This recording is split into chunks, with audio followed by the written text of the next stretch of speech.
Saudações a todos os alunos do curso de licenciatura em Química EAD.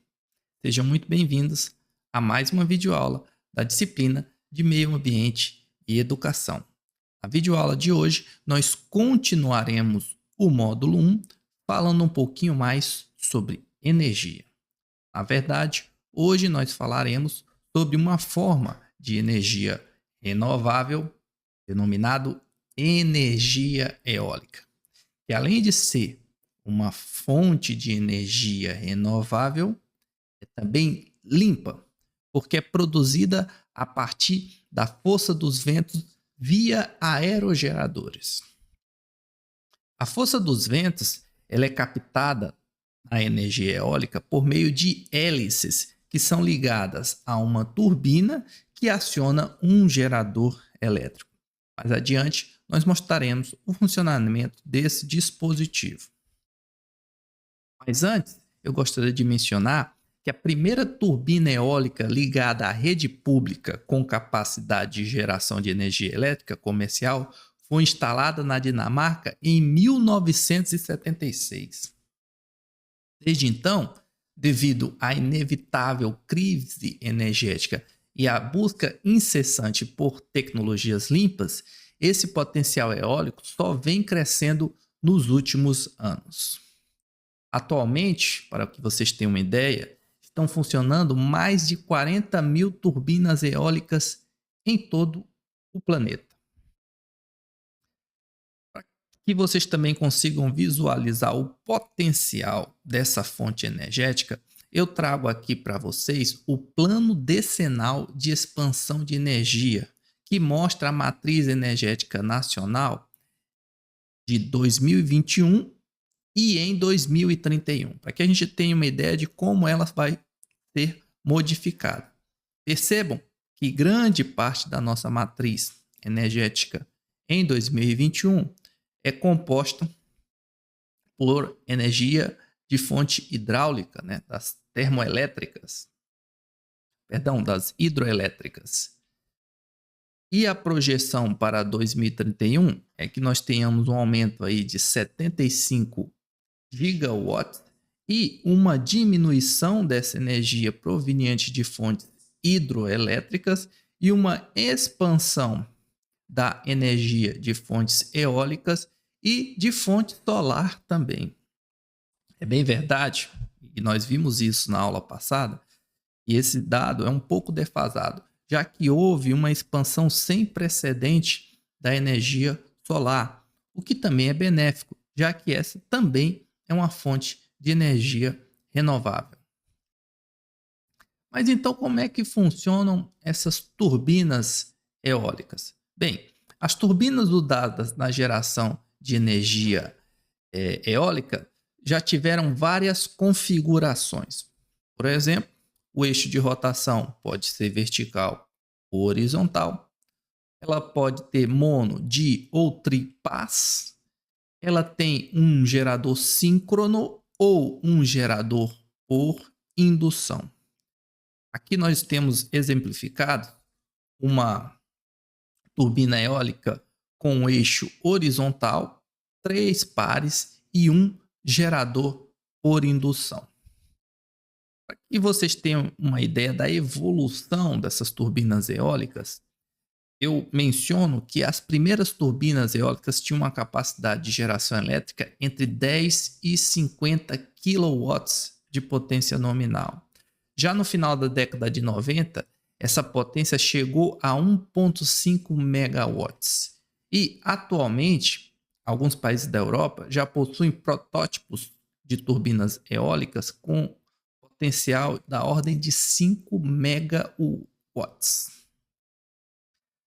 Outro gráfico interessante para que vocês vejam como a gente está em franca expansão do uso ou da capacidade de produção dessa energia eólica é apresentado a seguir. E nele você tem a capacidade global de energia eólica e as adições anuais na década referente a 2008 e a 2018. Percebam que essa adição se mantém mais ou menos constante ano a ano e é sempre crescente. Já no Brasil, nós temos aqui a capacidade instalada e o número de parques, e também a evolução da capacidade instalada ao longo de 2005 a 2023. Percebam que aqui também nós temos um crescimento de 2005 a 2010, praticamente esse patamar é constante, e daí então esse crescimento é bem acentuado. Percebam também que os maiores parques eólicos se localizam no Nordeste, né? No Rio Grande do Norte, na Bahia e no Ceará. A capacidade instalada, então, na região Nordeste é muito superior à região Sul e ao resto do país, né? 90% do potencial eólico brasileiro está localizado, portanto, na região Nordeste, no litoral dos estados do Ceará, Rio Grande do Norte e em algumas partes do semiárido. Essas jazidas de vento do Brasil estão entre as melhores do mundo, pois são compostas pelos chamados ventos bem comportados e elegantes. Uma outra forma de energia que nós destacaremos nesse módulo é a energia nuclear. Mas antes de falar da energia nuclear, vamos falar um pouquinho da cronologia que envolve a energia nuclear, né? O grande marco da energia nuclear para as pessoas comuns é o lançamento da bomba atômica, né? Mas a gente tem alguns fatos históricos que precedem isso. Por exemplo, em 1895, tivemos a descoberta dos raios-x de forma não proposital por Rothschild. Em 1903, tivemos estudos da emissão de radiação em filmes fotográficos por Becquerel. Daí, no começo do século XX, nós tivemos diversos experimentos interessantes que precederam o surgimento da energia nuclear, como, por exemplo, os experimentos de Thomson, Rutherford e Marie Curie. Até que, em 1911, nós tivemos a descoberta das partículas alfas por Rutherford, usando um experimento com folha de ouro. Falaremos sobre isso mais adiante. Em 1945, então, temos esse marco, que é o lançamento das bombas nucleares de Hiroshima e Nagasaki. Um marco, por sinal, negativo.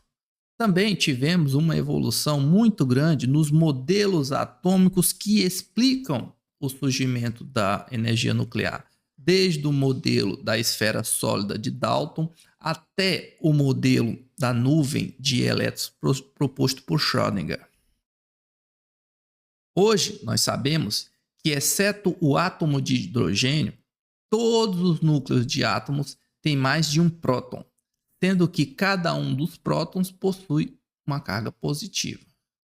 A grande questão é saber como um núcleo com mais de um próton pode ser estável, já que cargas semelhantes se repelem. Para responder a essa pergunta, primeiro precisamos levar em consideração a existência de duas forças eletrostáticas atuando no núcleo de um átomo. São a força de repulsão eletrostática, devido a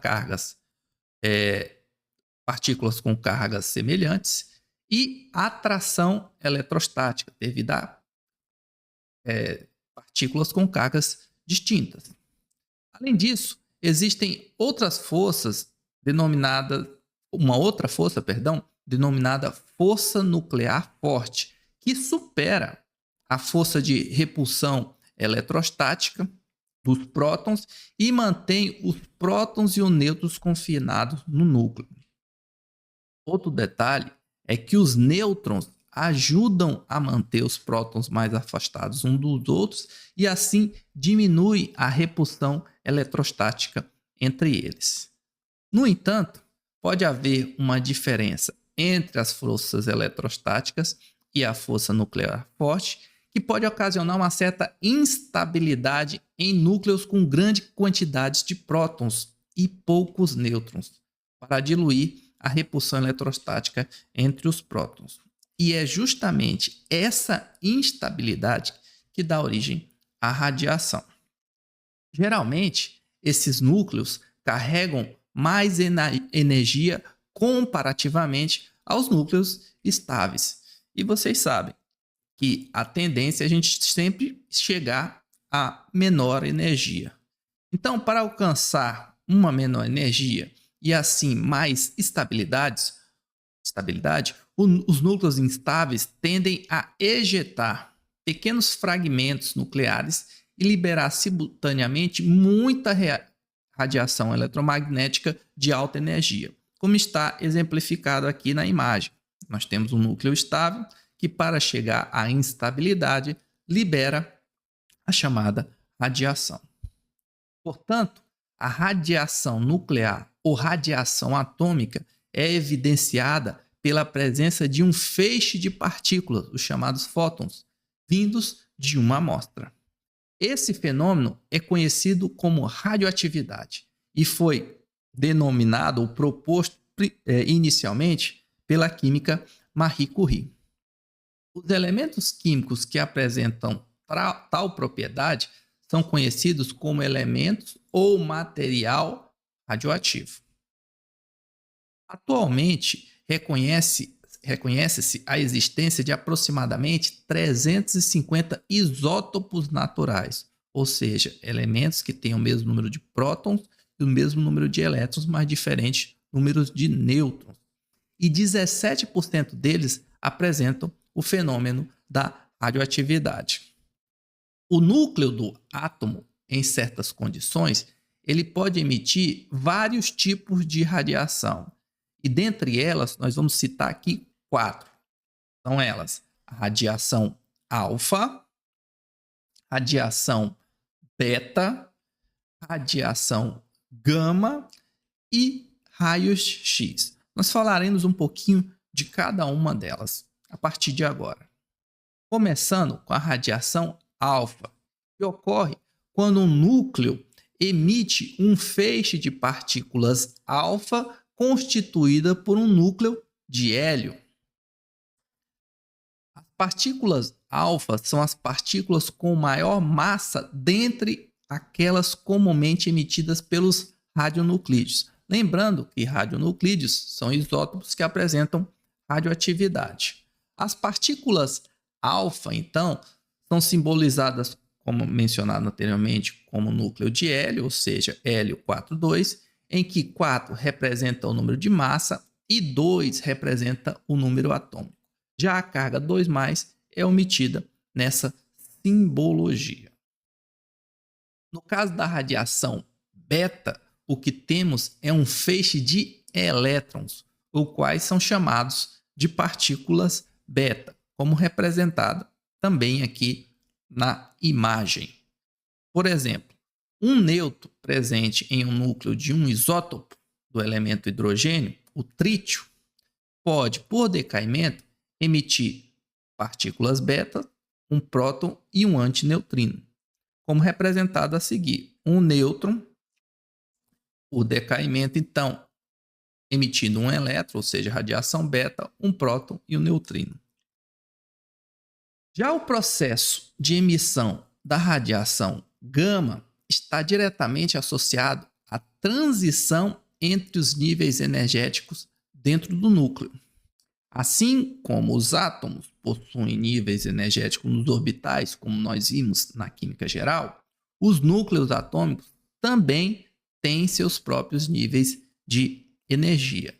A radiação gama, então, consiste em partículas de fótons com alta energia, sendo representadas geralmente pela simbologia gama 00. A reação abaixo, por exemplo, representa a preparação de alumínio por meio da chamada transmutação, ou seja, transformação de um isótopo em outro. Nesse caso aqui, nós temos o magnésio sendo transformado em alumínio, emitindo radiação gama. Esse processo pode ocorrer pelo decaimento radioativo forçado, causado pelo bombardeamento do núcleo com partículas alfa de alta energia nos chamados aceleradores de partículas em campo elétrico. Um acelerador de partícula muito famoso aqui no Brasil é o acelerador de partícula do Laboratório Nacional de Luz Síncroton, o LNLS, que fica localizado em Campinas. Essa mega estrutura contém, então, um acelerador de partículas que é usado para bombardear essas estruturas e daí gerar diferentes tipos de radiação e fazer estudos a nível atômico.